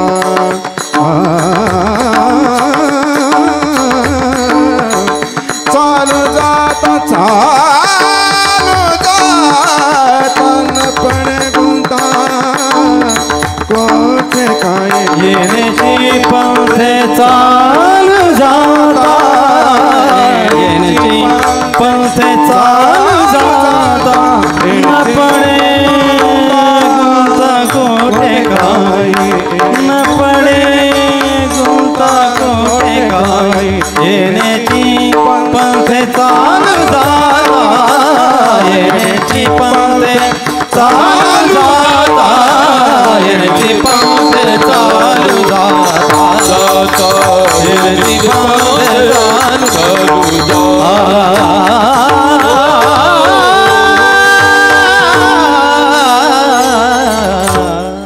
घेतलेल्या अभंगाच्या द्वितीय चरणामध्ये माझे तुकोबराय सांगतात येण्याची पंथे तेनेची पंथे चालू जाता न पडे गुंठा कोठे काही ज्या पंथानं साधू संत गेले त्या साधू संतांच्या पंथानं जर तुम्ही आम्ही गेलो तर न पडे गुंठा कोठे काही. बसणाऱ्या सर्व मंडळीला माझी विनंती, मायबाप मेलं तरी माणसाने वारकरी पंथ सोडून दुसऱ्या पंथात जाऊ नये. बरं काय कमी केलंय महाराज वारकरी पंथाने? हे बघा, दुसऱ्या एखाद्या महाराजाकडे गेला तो बायको देईल तुम्हाला, दुसऱ्या एखाद्या महाराजाकडे गेले तो तुम्हाला पोरग देईल, तुमची लक्ष्मी वाढेल. ज्या गोष्टी या बाजारात भेटतात त्या गोष्टी संप्रदाय आमचा तुम्हाला कधीच देणार नाहीये. तिरुपतीला जर तुम्ही गेले तर एका टायमाला 25,000 लोक जेवतील एवढं मोठं अन्नक्षेत्र आहे महाराज. साईबाबाला जर शिर्डीला गेले तर 10-15,000 लोक बसतील एका टायमाला एवढं मोठं अन्नक्षेत्र आहे. काही ठिकाणी भात सांबर वगैरे तिकडं आहे, इथं चपाती भाजी भात वगैरे सगळं आहे. हे बघा, ज्ञानोबरायच्या दरबारात तुम्हाला एवढं मोठं अन्नक्षेत्र नाही पाहायला भेटणार, पण ज्ञानोबरायने जे अन्नक्षेत्र टाकलं तर देवाला सुद्धा जमलं नाही एवढं गोड अन्नक्षेत्र आहे महाराज. जयाने घातली मुक्तीची गवांदी, गवांदी या शब्दाचा अर्थ आहे अन्नक्षेत्र, आणि मेळविली मांदी वैष्णवाची. हजारो महाराज लोक जन्माला आले आणि हजारो लोक महाराज लोक मेले. ज्या मठाचा जो मेन महाराज आहे तो मेल्यानंतर मठासाठी भांडणं सुरू होतात महाराज. ज्ञानोबराय पासून तर आतापर्यंत आमच्या वारकरी संप्रदायामध्ये अनेक विद्वान कीर्तनकार जन्माला आले, अनेक समाजाचं प्रबोधन त्यांनी केलं, पण आजच्या तारखेमध्ये अजून सुद्धा संप्रदाय कुठं थांबलेला नाहीये. कारण हा संप्रदाय माणसावर चालतच नाहीये. हा संप्रदायाची परंपरा ज्ञान परंपरा आहे. कोणती परंपरा आहे? ज्ञान परंपरा आहे. जोग महाराज गेले, मामासाहेब गेले, मोठे बाबा गेले, आमचे वैद्य बाबा गेले, भुले बाबा गेले, इतके लोक गेले, तरी संप्रदायाचा प्रचार त्याच जोमानं चालू. याचं कारण वारकरी संप्रदायाचे काही तत्व आहे. महाराज थोडं लक्ष द्या माझ्या कीर्तनाकडे. प्रत्येकाला स्वाभिमान वाटला पाहिजे, प्रत्येकाला अभिमान असला पाहिजे, आणि प्रत्येकानं गर्वानं सांगितलं पाहिजे याचा धरीना अभिमान आणि करीना आपुले जतन. प्रत्येकाला सांगितलं पाहिजे की वारकरी पंथाचा आहे. हे बघा, वारकरी पंथ जरी महाराष्ट्राच्या बाहेर गेलेला नसेल, वारकरी पंथ जरी याच्यामध्ये थोडे साधे लोक असतील, गरीब लोक असतील, पण वारकरी पंथासारखी विचारधारा जगात दुसरी कुठंच नाही. बरं, 5 तत्व वारकरी संप्रदायाचे. पहिलं तत्व वारकरी संप्रदायाचे संत श्रेष्ठ, दुसरं तत्व वारकरी संप्रदायाचे ग्रंथ श्रेष्ठ, तिसरं तत्व वारकरी संप्रदायाचे संत श्रेष्ठ, चौथं तत्व वारकरी संप्रदायाची विचार प्रणाली श्रेष्ठ, आणि 5वं तत्व वारकरी संप्रदायाचा गणवेश श्रेष्ठ. कधी बसणाऱ्या लोकांनी असा विचार केला का हो, कीर्तनकाराच्या अंगावर पांढरच धोतर असतं, पांढरच शर्ट असतं, पांढरीच टोपी असते. याचं कारण पांढरा कपडा एवढा सुंदर आहे की त्याच्यावर कोणताही डाग शोभत नाही. संप्रदाय सांगतो जसा पांढरा कपडा द्याला तसा मरेपर्यंत पांढऱ्या पायासारखाच राय, काळू नको. वारकरी अरे काय द्यायला पाहिजेत महाराज. मी तर कधी कधी वाईट वाटतं, काही ठिकाणी लोक पाय धुतात ना, त्यावेळेस लाज वाटते. कसं लोकांकडून पाय धुवून घ्यायचं? अरे ज्ञानोबराय तुकोबरायच्या कृपेनं आपल्याला जेवढं भेटलं महाराज, लायकी नसताना भेटले. काय भेटले? लायकी नसताना भेटलं. 5 लाख रुपये एकर चालली होती तुमची जमीन. किती? डायरेक्ट 45 लाख रुपये एकरान पैसे भेटले. अजून किती द्यायला पाहिजे सरकारने? बरोबर आहे का नाही? हा, ते 45 लाख तुम्ही कसे डेव्हलप करायचे हे त्याच्या बुद्धीचा विषय. बरोबर आहे का नाही? एक काळ असा होता आळंदीत की सकाळी जेवलं की संध्याकाळची मधुकरीची व्यवस्था नव्हती. आता खायला एवढं चांगलं आहे पण खाता अजिबात येत नाहीये. म्हणून वारकरी संप्रदायाचा गणवेश श्रेष्ठ, वारकरी संप्रदायाचे संत श्रेष्ठ. माझी विनंती आहे, वारकरी संप्रदायातल्या कोणत्याच संताने आतापर्यंत त्यांची आरती करा असं तुम्हाला सांगितलेलं नाहीये. त्या दिवसापासून आजच्या तारखेमध्ये सुद्धा तुकोबरा अजरामरे, ज्ञानोबरा अजरामरे, सावता महाराजांचे एवढे दिवस झाले पुण्यतिथीचा उत्सव. काही लोकांनी जिवंतपणे आरत्या करून घेतल्या हो. काही लोकांनी जिवंतपणे आरत्या करून घेतल्या. जेलमध्ये गेले तर अजून बाहेर आलेच नाही महाराज. कठीण तळ आहे. हे बघा, देवापेक्षा मोठं होऊ नका, देवाला मोठं ठेवा आणि तुम्ही दास व्हा. साखर होण्यात मजा नाही, साखर खाण्यात मजा आहे. साखर होण्यात काय मजा आहे महाराज? साखर खाण्यात मजा आहे. म्हणून वारकरी संप्रदायाचे संत श्रेष्ठ. तिसरं वारकरी संप्रदायाचे ग्रंथ श्रेष्ठ. कितीही चांगलं गाणं येऊ द्या, 1 महिना चालल, 2 महिने चालल. बरोबर आहे का नाही? रूप पाहता लोचने अभंग एवढे वर्ष झालो तर दररोज कीर्तनकाराला नाविन्य वाटते. याचं कारण ती वाणी कोणाची? ज्ञानोबरायची. सुंदर ते ध्यान म्हणल्याशिवाय पंचपतीला सुरुवात होत नाही. दररोज कीर्तनकाराच्या अगोदर गायक मंडळी म्हणतात, तरी त्यांना दररोज नाविन्य वाटतं. ही वाणी कोणाची? मी लहानपणी असताना उरुळी कांचनजवळ एक छोटीशी वस्ती होती, तिथं विनय पाऱ्याला गेलो होतो. आता पहिला आळंदीला ज्याला काहीच येत नव्हतं त्याने विना पारा करायचा. सकाळी 2 तास, संध्याकाळी 2 तास, 400-500 रुपये भेटायचे. त्यावेळेस काही ख्रिश्चन धर्माच्या मुली ख्रिश्चन धर्माचा प्रचार करत असताना त्या गावात आलेल्या होत्या. मी आपलं टावेल लावलेलं होतं, लुंगी लावलेली होती आणि बसलेलो होतो. ती एक मुलगी माझ्याकडे आली आणि मला विचारलं, आप पंडित जी हो? मैंने बोला हाँ पंडित हूँ. क्या करते हो? मैंने बोला कुछ नहीं, पखवाज बजाता हूँ, थोड़ा बहुत गायन कर लेता हूँ. बरं. सगळं विचारल्यानंतर तिच्याजवळ येशू ख्रिस्ताची एक प्रार्थना होती. ती प्रार्थना तिनं मला दाखवली, सांगितलं, हे बघा म्हणे, ही 15 मिनिटं जर तुम्ही प्रार्थना म्हटली तर तुम्ही आतापर्यंत जेवढं काही पाप केलेलं आहे ते सगळं पाप तुमचं काय झालं? नाश झाल्याशिवाय राहणार नाहीये. तिला मी विचारलं, का ही 15 मिनिटाची प्रार्थना मला वाचायला कमी येतं असं तसं? ती म्हणे अर्धा तास 15 मिनिटं लागल ती प्रार्थना म्हणायला, जास्त वेळ लागणार नाही. एकदा म्हणा म्हणे महाराज, जीवनात परत तुमचं कोणतंच पाप शिल्लक राहणार नाहीये. आता ज्ञानोबरायची कृपा रेड्यावर होऊ शकते गुरुजी, ज्ञानोबरायची कृपा भीतीवर होऊ शकते. आता मी तर पोरगाचे थोडीफार तर बुद्धी ज्ञानोबरायने दिलीच असेल ना मला. मी तसंच लुंगी घालून आत गेलो, ज्ञानेश्वरी घेऊन आलो. काय घेऊन आलो? ज्ञानेश्वरी घेऊन आलो. आणि तिला म्हणलं, ही ज्ञानेश्वरी बघितली का तू? ती म्हणे बघितली. म्हणलं, जा, तुझ्या 10 पिढ्याचं पाप कायमचं नाश झालं. ही ताकद वारकरी संप्रदायाच्या. ज्ञान होय मुढा अति मूर्खत्या दगडा. म्हणून वारकरी संप्रदायाचे ग्रंथ श्रेष्ठ आहे. आणि सर्वात महत्वाचं आहे, वारकरी संप्रदायाची विचार प्रणाली श्रेष्ठ आहे. पहिला जातीवाद जर कोणी संपवला असेल महाराज तो वारकरी संप्रदायाने संपवला. कीर्तनाला बसलेल्या सगळ्या मंडळीला माझी विनंती आहे, आज महाराष्ट्रासमोर दुष्काळाचं संकट नाहीये, महाराष्ट्रासमोर व्यसनाचं संकट नाहीये, महाराष्ट्रासमोर सर्वात मोठं जर संकट असेल तर ते जातीवादाचं आहे. राजकारणापुरती जात होती ठीक होती गुरुजी, पण ती जात आता सप्त्यात यायला लागली, ती जात आता गायकात यायला लागली, ती जात आता वादकात यायला लागली, ती जात आता कीर्तनकारामध्ये यायला लागली. हे बघा, किती जरी काही झालं, प्रत्येकाला प्रत्येकाचा हक्क मागण्याचा संविधानाने अधिकार दिलेला आहे. पण त्या जातीसाठी, त्या गोष्टीसाठी जर गावागावात तेढ निर्माण होत असेल तर माझी विनंती आहे, कधीच या देशातला मुस्लिम म्हणला नाही की मी हा मुस्लिम आहे तो मुस्लिम आहे, तो एवढाच म्हणतो की मी फक्त मुस्लिम आहे. आतापर्यंत कोणताच बौद्ध समाजाचा माणूस म्हणला नाही मी ह्या बौद्ध आहे मी त्या बौद्ध आहे, तो एवढाच म्हणतो की मी बौद्ध आहे. आतापर्यंत कोणत्याच जैन समाजाचा माणूस असा नाही म्हणला की मी हा जैन आहे मी त्या जैन आहे, अजिबात नाही. तो फक्त एवढंच म्हणतो मी जैन आहे. तसं इथं बसणाऱ्या सर्व मंडळीला माझी विनंती आहे, मी या जातीचा आहे, मी त्या जातीचा आहे, मी खालचा आहे, मी वरचा आहे, मी इकडचा आहे, मी तिकडचा आहे, हे सगळं सोडून द्या. कीर्तन जर तुम्हाला सार्थक व्हावं वाटत असेल तर आजपासून सावता महाराजांच्या समोर आपण प्रतिज्ञा करा, मी हिंदू आहे आणि हिंदुस्तान माझा काय आहे, देश आहे.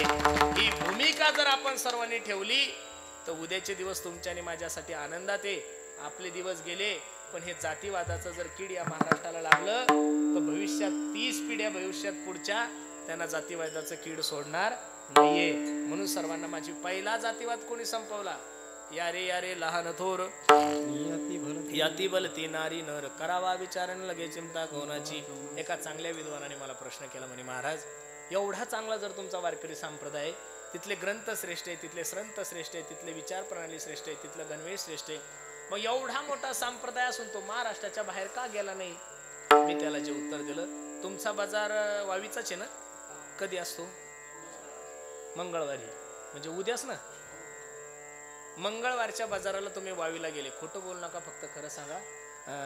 भजेच्या दुकानावर जास्त गर्दी असती, पाणीपुरीच्या दुकानावर जास्त गर्दी असती का सोनाराच्या दुकानावर जास्त गर्दी असती? भजेच्या दुकानावर गर्दी जास्त असती, पाणीपुरीच्या दुकानावर गर्दी जास्त असते, सोनाराच्या दुकानात गर्दी कमी आहे. मग सोनाराच्या दुकानात गर्दी कमी म्हणजे सोन्याचा भाव नाही कमी हो. पाणीपुरी जर खायला गेले तर 10 रुपयाला 10 भेटतात महाराज. किती भेटतात? 10 रुपयाला 10.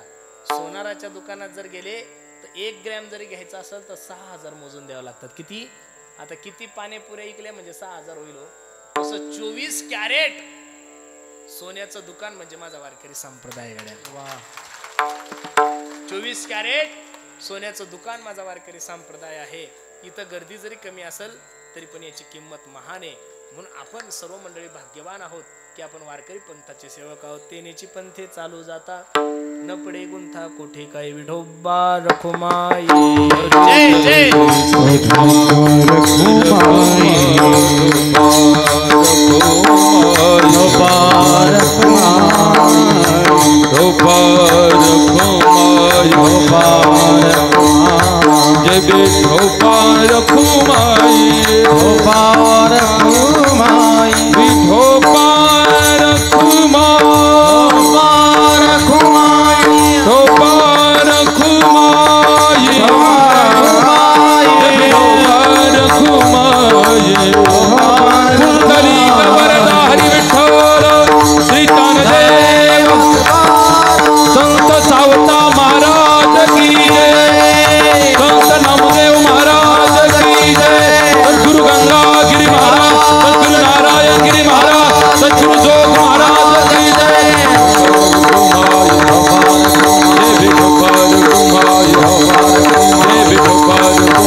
कीर्तन अगोदर ठेवलं जेवण नंतर ठेवा. म्हणजे काही लोकांना कीर्तन ऐकायची इच्छा नाही पण कीर्तन झाल्याशिवाय जेवण नाही, त्याच्यामुळे इच्छा नसली तरी बसावं लागतं. पुढच्या वर्षी थोडं चेंजेस करा, पहिलं जेवण ठेवा नंतर कीर्तन. मग तुम्ही पहा इथं किती लोक आहे, 7, 5, 3 दशकांचा मेळा, 5-6 लोक तुम्हाला सापडतात. गेले हातवर सर्व. वा वा तुलेल हरी का नाम विठ्ठल पांडुरंगा तुलेल हरी का नाम विठ्ठल पांडुरंगा तुलेल हरी का नाम विठ्ठल पांडुरंगा लेल हरी का नाम विठ्ठल पांडुरंगा पांडुरंगा पांडुरंगा पांडुरंगा पांडुरंगा पांडुरंग पांडुरंग पांडुरंग पांडुरंगा पांडुरंगा पांडुरंगा पांडुरंगा पांडुरंग पांडुरंग हे तुलेल हरी का नाम विठ्ठल पांडुरंगा तुलेल हरी का नाम विठ्ठल पांडुरंग तुलेल हरी का नाम विठ्ठल पांडुरंगा तुलेल हरी का नाम विठ्ठल पांडुरंग विठ्ठल माता माझा माझा माझा माझा विठ्ठल माझा मी विठ्ठलाचा विठ्ठल माता माता माता माता माता विठ्ठल माता मी विठ्ठलाचा विठ्ठल माझा माझा माझा माझा माझा विठ्ठल माझा मी विठ्ठलाचा हे विठ्ठल माता माता माता माता माता विठ्ठल माता मी विठ्ठलाचा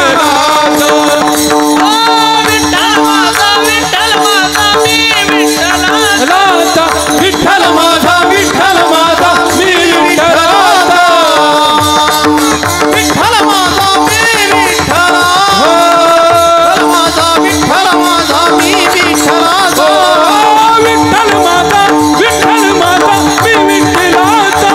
विठ्ठल माझा मी विठ्ठलाचा विठ्ठल माता विठ्ठल माता मी विठ्ठलाचा विठ्ठल माता मी विठ्ठलाचा विठ्ठल माझा विठ्ठल माझा मी विठ्ठलाचा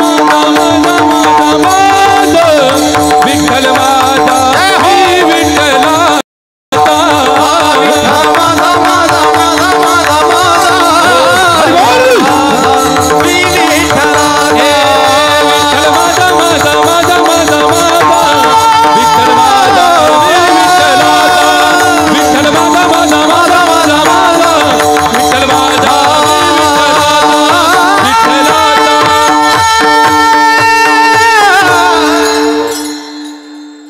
तयाच्या चिंतने निर्सेल संकट तराल दुर्गट भवशिंद निळोबराय सांगतात काय केलं त्या साधू संतांनी तुमच्या आणि माझ्यासाठी मोडोनिया नानामते देते सिद्धांत सौरसू या शास्त्रामध्ये 12 दर्शनकार सांगितलेले. किती दर्शनकार आहे?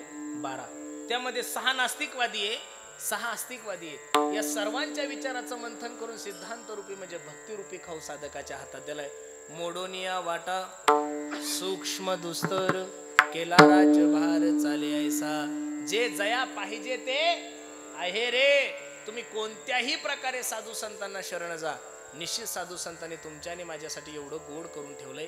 आपल्याला बाकी काही करायची गरज नाहीये. फक्त भगवंताचं चिंतन करायचं, वारकरी संप्रदायाशी संलग्न राहायचं. मी माझी विनंती गड्यांनो, अगदी थोडा विषय तुमच्या आणि माझ्याकडे शिल्लक आहे. वेळ जीवनामध्ये वाया नका घालू. जिंदगी जब तक रहेगी फुर्सत ना होगी काम से, कुछ समय ऐसा निकालो प्रेम करो भगवान से. थोडा वेळ देवासाठी द्या. तुम्ही त्याच्यासाठी वेळ द्या, तो तुमच्यासाठी वेळ देईल. तुम्ही जर त्याच्यासाठी वेळ नाही दिला तर तो तुमच्यासाठी कसा देईल. तुका म्हणे तुला सोडविना कोणी, अनेका चक्रपाणी वाचून या. मानवी देहामध्ये सर्वात मोठी भ्रांती ही आहे की माणसानं शेवटचा पर्याय देव ठेवलेला आहे. काय ठेवलेला आहे? देव. माझी तरी इच्छा आहे शेवटचा पर्याय देव न ठेवता पहिला पर्याय देव ठेवा. 4 तास ऑपरेशन डॉक्टर करतात आणि डॉक्टर ज्यावेळेस ऑपरेशन थिएटरच्या बाहेर येतात त्यावेळेस पेशंटचे घरचे विचारतात, ओ डॉक्टर साहेब सांगा ना आमचं पेशंट कसं आहे. त्यावेळेस डॉक्टरच्या मुखातून पहिला शब्द निघतो, हे बघा मला जेवढे प्रयत्न करता आले तेवढे मी केले, पण आता या पेशंटला वाचवायची जबाबदारी कोणाची आहे? सर्वांचा शेवटचा पर्याय जर देव असेल तर पहिला पर्याय देव का करू नये. अरे एखादा कसाई असू द्या, एखादा खाटीक असू द्या, तो मांसाहार विकत असताना सुद्धा बकरी कापतो आणि लटकवतो, तो पहिली अगरबत्ती त्याच्या तो अल्लाला लावतो. दारूचा दुकानदार ज्यावेळेस सेटरवर करतो त्यावेळेस पहिली अगरबत्ती देवाला लावतो, देवाला सांगतो देवा श्रावण महिना सुरू व्हायचा आहे, त्याच्या अगोदर बेवडे येऊ दे. बरोबर आहे का नाही? मग चोर जर चोरी करण्यासाठी निघाला तर पहिलं नारळ बजरंग बलीला फोडतो, बजरंग बली सगळे लोक कीर्तनामध्ये एखादं चांगलं घर मला सापडू दे. मग वाईट कामाची सुरुवात जर लोक चांगल्या कामातून करत असेल तर आपण चांगल्या माणसाने चांगल्या कामाची सुरुवात चांगल्या देवापासून का करू नये? सकळ मंगळ निधी श्री विठ्ठलाचे नामादी, मन कार्य जना श्री विठ्ठलाचे नाम वाचे. मंगलम भगवान विष्णू मंगलम गरुड ध्वजा, मंगलम पुंडरीकाक्ष मंगलाय तनोहरी. म्हणून सर्वांना माझी विनंती गड्यानो, वेळ न वाया घालता देवाचं चिंतन करा. विनवितो सकळ जना कर जोडोनी थोर लहाना, दानी तुले द्या मजदिना म्हणे तुके या बंधू राम मना. 51 वर्षे आपलं कोणतंय 51 वर्षे. 51 वर्षी जेवढ्या काही आई बहिणी कीर्तनासाठी उपस्थित आहे, जेवढे काही तरुण पोरे, जेवढे काही वयस्कर लोक आहे, त्यांनी आजपासून संकल्प करा. सावता महाराजांची शपथ घ्या की महाराज मी दररोज न चुकता कमीत कमी 5000 वेळ तरी रामकृष्ण हरी या मंत्राचा जप करील. आपला सप्ताह सार्थक झाल्याशिवाय राहणार नाही महाराज. कमीत कमी दररोजच्या 11 माळी तरी रामकृष्ण हरी या मंत्राचा जप आपण काय केला पाहिजे? केलाच पाहिजेत. दररोज ज्ञानेश्वरीच्या 5 वह्या वाचल्याच पाहिजेत. दररोज गाथ्याचे 5 अभंग वाचलेच पाहिजेत. जर आपण नाही परंपरा करणार, अरे मुस्लिम समाजाची एखादी मायमाऊली जर बाजाराला चालली, गावाला चालली, तर ती आपल्या पोराला सांगते, बेटा सुनते हो 5 बार नमाज पडना. कितने बार? ते 5 वेळेस नमाज पडता. आपल्या आईने कमीत कमी एकदा तरी पोराला सांगितलं पाहिजे, पोरा दिवसातून एकदा तरी हरिपाठ कर, एकदा तरी बजरंग बलीच्या दर्शनाला जा, एकदा तरी मारुतीरायाच्या मंदिरात जा, एकदा तरी सावता महाराजाच्या मंदिरात जा. तुम्ही जर हे शिक्षण लेकरांना देणार नाही तर उद्याचे दिवस तुमच्या आणि माझ्यासाठी अवघड आहे. बाकीचे प्रत्येक धर्मासाठी एकत्रित आहे. मुस्लिमांनी हिरवा झेंडा वर करू द्या, मुस्लिम बांधवच्या झेंड्याखाली जाऊन बसतात. मला वाईट वाटतं, नुसतं मस्जिदीमधून ह्या इलेक्शनच्या टायमाला नुसतं मस्जिदीमधून फतवा निघाली की प्रत्येकाने या पक्षाला मतदान करायचं. तर तुम्ही देशाचा आकडा पहा, 95% मुस्लिमांनी मतदान केलं. किती मतदान केलं? आणि आपलं मतदान 45% महाराज. किती आहे? 45%. मला तर असं वाटतं सरकारला एक GRच काढला पाहिजे, जो मतदान करणार नाही त्याच्या सगळ्या सुविधा बंद केल्या पाहिजेत महाराज. जो अरे तुम्ही मतदान करत नाही म्हणून त्याच्यामुळे तर गाढ गजानन व्हायला लागले. तुम्ही जर 100% मतदान केलं तर योग्य माणसाच्या हातात सत्ता गेल्याशिवाय राहणार नाहीये. आम्ही जर असं काही बोलायला लागलो तर लोक म्हणतात तुम्ही कोणत्या पक्षाचे? आम्हाला कोणत्या पक्षाची गरजच नाही महाराज. वारकरी हिंदू हा आमच्यासाठी सगळ्यात मोठा पक्ष आहे गड्या. धर्माचा प्रचार आपण नाही करायचा तर कोणी करायचा? केलाच पाहिजेत. लोक तुम्हाला नाव ठेवू द्या, लोक तुम्हाला म्हणू द्या हा पक्षाचा आहे, तो त्या धर्माचा आहे. हे बघा, धर्म जगला तर तुम्ही लोक जगसाल. बरं, धर्म जगला तर तुम्ही लोक जगसाल. नुसते 5, 10, 15, 20, 30, 35, 40 खासदार कमी झाले तर पंतप्रधानाचा शपथविधी झाल्यानंतर कमीत कमी 4 वेळेस जम्मू काश्मीरला बॉम्बस्फोट झाले. किती वेळेस झाले? मी खोटं बोलणारा महाराज नाही. मी नारदाच्या गादीवर सांगतो, मी कोणत्या पक्षाचा प्रचार करत नाहीये. मी ज्यावेळेस आता आमचा सप्ताह संपल्यानंतर जम्मू काश्मीरला फिरायला गेलो होतो, तिथले मुस्लिम लोक सांगत होते म्हणे महाराज ज्या दिवसापासून 370 कलम रद्द झाली त्या दिवसापासून आम्ही एवढे आनंदात आहोत की रात्री 12 वाजता जरी एखादी मायमाऊली रस्त्याने चालली तरी तिच्या अंगाला सुद्धा, शरीराला सुद्धा स्पर्श होत नाही. एवढं मोकळं वातावरण जर होत असेल तर हे बघा, आपण चांगल्या माणसाच्या मागे उभं राहिलं पाहिजे. तुम्ही म्हणसाल महाराज कोणाच्या मागं? तो तुमचा निर्णय आहे. मी कोणाच्या मागे उभं राहा असं म्हणणार नाही. पण पहिलं प्राधान्य धर्माला द्या, बाकीचं दुसऱ्याला द्या. आणि तुम्ही जर म्हणसाल हे असं आहे तसं आहे, अजिबात नाहीये. थोडं YouTube बघत जा, थोडं कधी कधी आपल्या धर्मावर. अरे आता 2-4 दिवसापूर्वी एक माझी बहीण, काय नाव तिचं? यशस्वी शिंदे, लव जिहादच्या पायी त्या मुलीची कशी भ्रूण हत्या केली. कधीतरी हा विचार करत जा. माझी विनंती गड्यानो, इथं जेवढ्या काही तरुण मुली बसलेल्या आहे त्यांच्या माया बसलेल्या मायांनो, मुलींना मोबाईल देऊ नका याविषयी मी दुमत नाही. प्रत्येकानं मुलींना मोबाईल द्यायला पाहिजेत. इथं बसणाऱ्या सर्व पोरींना मी भाऊ म्हणून सांगतो, पोरींनो हे बघा, तुमच्या बापाची लायकी नसताना तो तुम्हाला 25,000चा फोन देतो आणि तो 2,000चा जिओ फोन वापरतो. तो फाटके कपडे घालतो पण शाळेत तुम्हाला नवे कपडे देतो. त्याच्या पायात बूट नसते, तुम्हाला 4 सँडल असतात. त्याची घरची परिस्थिती नाजूक असते तरी तो तुम्हाला 25-25 लाख रुपये तुमच्या लग्नासाठी खर्च करतो. मग एवढी अक्कल ज्या बापाला आहे, तर या जगातल्या प्रत्येक बापाला आपल्या पोरीचं लग्न करायची अक्कल आहेच ना गुरुजी. कोण बापास आहे की त्याला आपल्या पोरीचं लग्न करायची अक्कल नाही? म्हणून मुलींनो, मोबाईल वापरत असताना सर्वात जास्त जर मोबाईलचा छंद या देशामध्ये कोणाला असेल तर मुलींना आहे महाराज, महिलांना आहे. 80% मोबाईल जर यूज करत कोण असेल तर महिला करत असेल. मोबाईलच्या विरोधात नाही, तुम्ही मोबाईल वापरू नका असंही माझं मत नाही. पण फेसबुक वापरत असताना, इंस्टाग्राम वापरत असताना काही लोक हिंदूच्या मुलांचा चेहरा ठेवून, कपाळाला गंध लावून, तो असतो मुस्लिम. आता त्या दिवशी साताऱ्याला कीर्तनाला गेलो, एका हॉटेलचं नाव नाही सांगत, पण रस्त्यावर होती, भूक लागली म्हणून त्या हॉटेलमध्ये गेलो. आणि हॉटेलमध्ये गेलो, जेवण बिवण सगळं काही झालं. आणि त्यांना म्हणलं माझ्याकडे कॅश नाही, फोन पे नंबर सांगा. तर त्यांनी तिथं तो जो काय म्हणतात त्याला, QR कोड होता, स्कॅनर होतं. त्या स्कॅनरवर ज्यावेळेस मी माझा मोबाईल धरला, तर त्यावेळेस कळलं ती हॉटेल एका अकबर भाईची होती. म्हणून लक्ष देऊन ऐका, मी मुस्लिमांचा विरोध करणारा माणूस नाही हो महाराज. या देशाचे राष्ट्रपती अब्दुल कलाम यांचे धडे आहे आम्हाला. या देशातले सगळेच मुस्लिम आतंकवादी मी असं अजिबात तुम्हाला म्हणणार नाही. पण आतापर्यंत जेवढे आतंकवादी झाले तेवढे मुस्लिमाचे, हे तुम्हाला मान्यच करावं लागेल गड्यांनो. म्हणून मुलींनो, फेसबुक वापरत असताना, इंस्टाग्राम वापरत असताना थोडा विचार करा. लव जिहादच्या पायी किती मुली, अनेक मुली मुस्लिमांच्या प्रेमात पडतात. अजिबात तसं करू नका. आतापर्यंत जी मुलगी मुस्लिमांच्या प्रेमात पडली, तिच्या जीवनाचा अंत झालेला आहे. पाठीमागे एका मुलीला 22 वेळेस तिच्या चाकून तिच्यावर वार केले. माझी सर्वांना विनंती आहे, हे बघा, आज त्या मुलीवर झालं, उद्या तुमची मुलगी शाळेत जाणार आहे, तुमची मुलगी बाजारात जाणार आहे. आपल्या पोरीने सुद्धा मोबाईल वापरण्यापेक्षा एक चाकू खिशात ठेवा. मोबाईल वापरण्यापेक्षा तलवारी खिशात ठेवा. ही गरज आहे काळाची. तुम्ही म्हणसाल महाराज तुम्ही लोकांना असं का मार्गदर्शन करता? ही काळाची गरज आहे. आणि जर असं नाही तुम्ही केलं तर आज ती माय माऊली गेली, उद्या तुमची माय माऊली जायला उशीर लागणार नाही. म्हणून हे सावध आहे महाराज. काय ज्ञानोबराने सांगितलं आणि काय तुकोबराने सांगितलं हे सांगू सांगू पार तुमचे 51 वर्षे गेले. किती वर्षे गेले? 51 वर्षे गेले.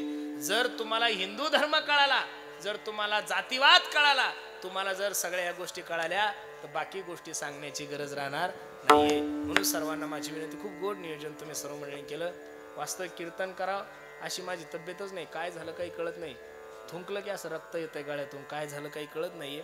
मी मगाशीच गुरुजीला म्हणलं, काय लय पळाली ना गाडी, बरोबर आहे का नाही? कमी दिवसात जास्त पळाली, कंटाळा यायला लागला. पण खूप गोड नियोजन तुम्ही सर्व मंडळींनी केलंय. आणि त्यानिमित्त तुम्हा सर्व मायबापाच्या दर्शनाचा योग माझ्या जीवनामध्ये आमचे रोहिदास गुरुजी, आमचे नारायण गुरुजीनेही फोन केला होता.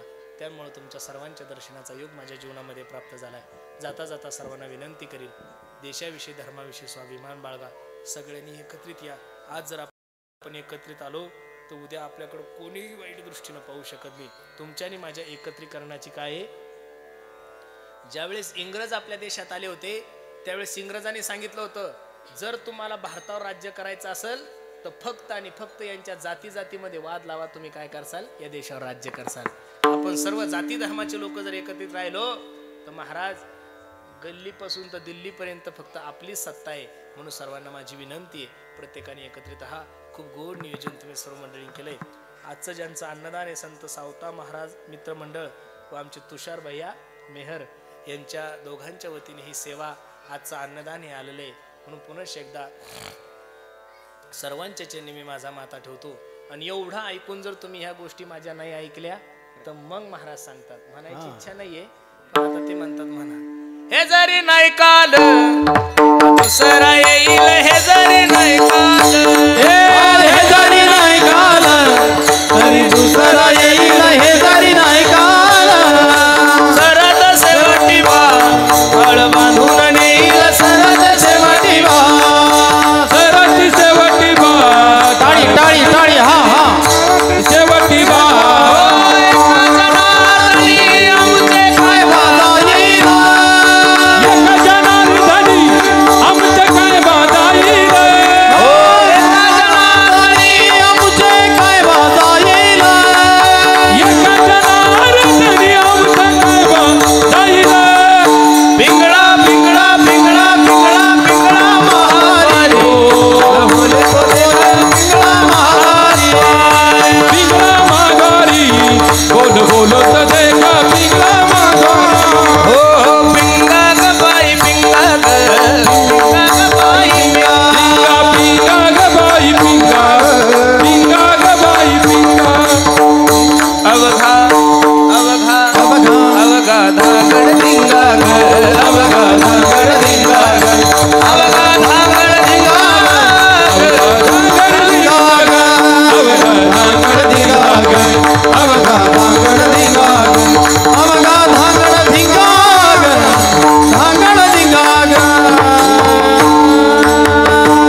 आम्ही सर्व मंडळींनी केलाय. झालेली शिवा भगवंताच्या चरणी अर्पण करायची आहे. निळा मणी ऐसे संत कुपावंत सुख सिंधू तिनेची पंथे चालू जाता न पडे गुंता कोटे काही. अभंगाची सरळ भूमिका मी तुम्हा सर्व मंडळी समोर ठेवली. असाच अभंगाचा अर्थ असेल माझा आग्रह नाहीये. ज्ञानोबराय तुकोबरायांनी मला जशी सद्बुद्धी दिली तसं मी सांगण्याचा प्रयत्न केला. कार्यक्रमासाठी उपस्थित सर्वच गुणीजन मंडळी, आमच्या महाराष्ट्राचं एक लाडकं वैभव, वारकरी वैभव असणारे महेश गुरुजी भगुरे गुरुजीही कार्यक्रमासाठी उपस्थित. दादांच्याही चरणी मी माझा माथा ठेवतोच. माझे परम मित्र संगीत अलंकार आमचे नारायण गुरुजी खिल्लारी गुरुजींच्याही चरणी मी माझा माथा ठेवतो. आमचे रविदास महाराज जगदाळे दादाही आहे, दादांच्याही चरणी मी माझा माथा ठेवतो. आमचे वैभव दादा आहेत, दादांनी खूप सुंदर सेवा केली, दादांच्याही चरणी मी माझा माथा ठेवतो. ज्यांनी गोड असा पखवाज वाजवला आमचे पठाडे दादा आणि आमचा संकेत, दोघांच्याही चरणी मी माझा माथा ठेवतो. ज्यांनी गोड अशी माईक सिस्टीम लावली त्या दादाच्याही चरणी मी माझा माथा ठेवतो. आणि झालेली शिवा भगवंताच्या चरणी अर्पण करतो. ज्ञानेश्वर माऊली ज्ञानराज माऊली माऊली ज्ञानेश्वर माऊली ज्ञानराज माऊली विठ्ठल जय जय विठ्ठल बोली लेले कुडे वेडी वाकुडे उत्तरे राज माप राज नाजे उच्चारेला जे कारणी आपुला राज माप म्हणे